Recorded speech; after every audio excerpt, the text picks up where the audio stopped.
I didn't hit you back when you call my line. Or did you even need to talk? Or you wasting time declining all your FaceTime calls? Cause you're not my vibe, but God just let me go to sleep. Someone get high with me. Yeah, cause I'm running away. I'm looking for space. Looking for space. I'm healing from all of the pain. I'm running away. Yo, kumusta mga katekno? Ako po si Paul Gutierrez ng Poltech TV. At kung di kayo busy, sana mag-subscribe kayo sa channel ko at hit mo yung bell icon. Kasi marami tayong darating na unboxing, tips and tricks sa channel na to. So sana mag-subscribe kayo. At ngayon, pag-usapan natin itong Poco M4 Pro 4G na ginamit ko halos 3 linggo. Well, based on my experience, sobrang nagulat ako sa performance ng phone na to. Dahil hindi ko inasahan na maganda yung camera pagdating sa ganitong presyo. At sobrang impressive ng battery life. Kung hindi nyo pa napapanood siguro yung unboxing review ko sa Poco M4 Pro 4G, ilalagay ko na lang yung link sa description. At halos nandun yung mga ibang details kung ano pang mga kasama sa box ng Poco M4 Pro 4G. Well guys, pagdating sa design, masasabi ko na saktong-sakto yung phone na to. Masarap talagang hawakan sa kamay. Yung display nito is nasa 6.43 inches at manipis talaga siya. Hindi siya madulas hawakan dahil flat yung design nito sa frame at rounded yung mga corners. At sakto lang din yung pagka-mirror finish nito sa back panel. Pero yung ibang kulay nito na cool blue at Poco yellow, alam ko medyo may pagka-matte finish yung mga yun. Pero ito yung kakaiba kasi mirror finish na yung back panel nito. At sobrang gaan lang talaga ng phone na to. Usually yung mga ibang phone naglalaro sa 200 grams. Pero dito magaan pa rin kahit yung battery nito is nasa 5,000 mAh battery capacity. Well, hindi ko in-expect talaga yung weight nito sa ganitong capacity ng baterya. Alam natin kapag malaki yung baterya, medyo mabigat na. Pero dito, kahit hawakan mo ito maghapon, hindi ka mangangalay. Well, anyway, makakita pa rin tayo ng audio jack sa top. Nandyan pa rin yung speaker, microphone, tapos infrared sensor. Sa gilid naman, meron tayong volume rocker dyan at manipis lang.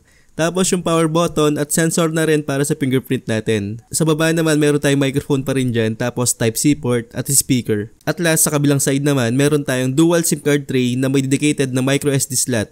At expandable yung storage nito na 1TB of storage. At medyo mag-invest tayo na may pangalan na SD card. Mahirap na baka mag-corrupt yung mga files natin sa mga mamurayang SD card. Yun lang siguro yung akin, mag-invest tayo. About naman sa display ng phone na to, makakakuha tayo ng 6.43 inches AMOLED display. At nasubukan ko naman to sa labas. Nakita ko pa rin yung display nito kahit sa maliwanag.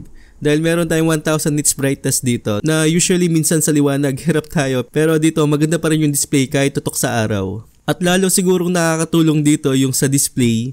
Meron tong 90Hz refresh rate na saktong-sakto sa phone na to. Smooth yung scrolling at hindi ko nakita nagminis to sa 3 linggo kong paggamit sa phone na to. At maganda pa rin manood sa YouTube dahil makakapanood ka dito ng 4K at 60fps. Yung ibang phone di ka makakapanood ng ganun kasi nasa 1080p lang o 60fps. Dito naka 4K ka na at 60fps, sobrang smooth. Magandang manood talaga sa YouTube. Pagdating naman sa Netflix, magagulat kayo kasi naka L1 certified na to. Sa mga hindi nakakaalam kung ano yung L1 na yan, yun lang naman yung pinakamataas na certification pagdating sa Netflix. Makakapanood ka ng HD dyan. Kapag hindi naman L1 certified yung phone mo, siguro standard version lang yung mapapanood mo dun. O kumbaga parang low quality lang talaga. Dito maganda na yung display dahil AMOLED na nga siya. Tapos naka 90Hz refresh rate ka na dito at L1 certified pa. So sa display, wala akong masabi, sobrang panalo talaga. Pero ang pinaka nagustuhan ko talaga sa phone na to, hindi ko in-expect yung magandang image processing nito pagdating sa camera. Meron tayong 64 megapixel main camera na parang may image stabilization sa video. Kapag naglalakad nga ako, hindi nawawala sa focus at maganda pa rin yung kulay. May mga stutter pero hindi masyadong kita. Unlike sa ibang phone, kapag walang IS, talagang blurred talaga yung makikita mo o may stutter ka makikita. Dito kahit maglakad ka parang may image stabilization siya or IS. Yun yung nagustuhan ko sa phone na to pagdating sa video. Sa low light condition naman, asahan mo na may mga noise dyan pero hindi kagaya ng ibang phone na puro noise lang yung nakukuha mo. Nandito pa rin yung mga details kahit hindi ganun ka-impressive. Pero taking photos, okay na okay siya. Pati nga sa 16 megapixel front facing camera, maganda pa rin yung kuha. Okay pa rin yung mga selfie natin dito. Yun nga lang talaga, wala tayong 60fps sa video. Pero maganda pa rin yung nilalabas pagdating sa video natin. Hindi talaga siya masyadong magalaw kahit 30fps lang. At okay lang din naman yung 8 megapixel ultra wide. Maganda pa rin yung mga details na binibigay ng phone na to. Sa 2 megapixel na macro naman, hindi siya ganun ka-impressive para sa akin. Dahil kahit maganda yung image processing ng isang phone kapag 2MP lang yung macro mo, asahan mo hindi maganda yung focus, which is given naman. Ang standard siguro para sa akin pagdating sa macro is 5 megapixel. Saktong-sakto yun at malinaw talaga. Pero at least meron tayong macro dito kahit 2 megapixel lang siya. About naman sa UI ng phone na to, meron tayong MIUI 13 dito. Pero ang version ng Android dito is Android 11 pa rin. Pero siguro soon baka maging Android 12 na to. Siguro maghintay pa tayo ng mga konting updates. Sa mga naghanap pa rin ng radyo, may FM radio pa rin to. Kailangan mo lang siguro i-connect yung headset mo para makakuha tayo ng magandang reception. Ang pinakamagandang features na nakita ko sa MIUI 13, pwede siyang manghiram ng extra RAM sa storage mo. Which is malaking advantage talaga to sa Xiaomi o Poco phones. Like yung sa akin, meron tayong 6GB of RAM dito, 128GB of storage. Tapos manghiram siya ng 2GB of RAM at magiging 8GB na yung RAM mo dito. Which is dati 6 lang, diba?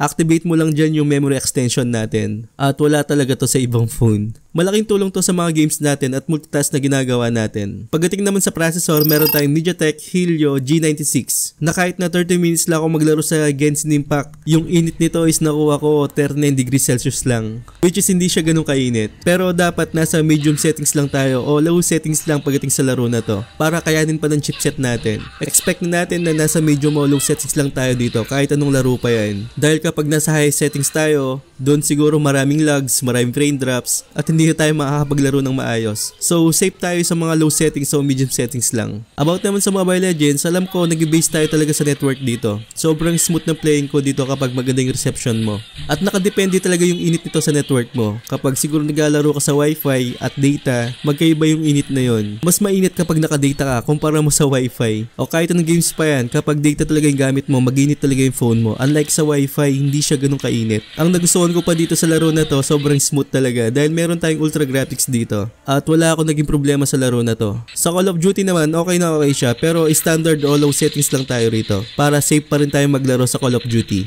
Maganda pa rin yung dual speaker nito at dinig mo pa rin yung gunshot o footstep ng kalaban mo. Although hindi ganun kaganda yung bass at matining yung speaker, makakuha pa rin tayo ng magandang details pagdating sa speaker. Yun nga lang, matining talaga sa pantinig ko. Hindi ganun kaganda, hindi rin ganun kapangit. As in, saktong-sakto lang. Pero nung nilaro ko sa Asphalt 9 sa highest graphics, nakakaya naman niya. May konting frame drops pero playable naman sa laro na to. Matapos mo pa rin at mag-enjoy ka pa rin. Sa medium settings talaga safe tayo pero halos walang frame drop sa highest settings. Bilang na bilang lang talaga. Masabi ko na okay yung chipset ito pagdating sa low at medium settings. Kaya pa rin yung Genshin Impact, Asphalt 9, Call of Duty Mobile at Mobile Legends. At sobrang impressive din ng battery nito na naka 5,000 mAh na battery capacity. Tumatagal talaga na halos isang araw. Kung normal usage lang siguro masabi ko umaabot to ng 2 araw. Sobrang highly recommended ko tong phone na to. Maganda yung display, maganda yung battery, sobrang slim at komportableng hawakan. Lalo na maganda yung camera. Huwag niyong kalimutan mag-subscribe channel ko at hit yung bell icon. Mag-unbox pa tayo ng maraming phones, gadgets, at gagawa rin ako ng mga tips and tricks pagdating ng araw. So sana nakatulong ako sa inyo. So once again, this is Paul Tech TV. The sunrise on the sun.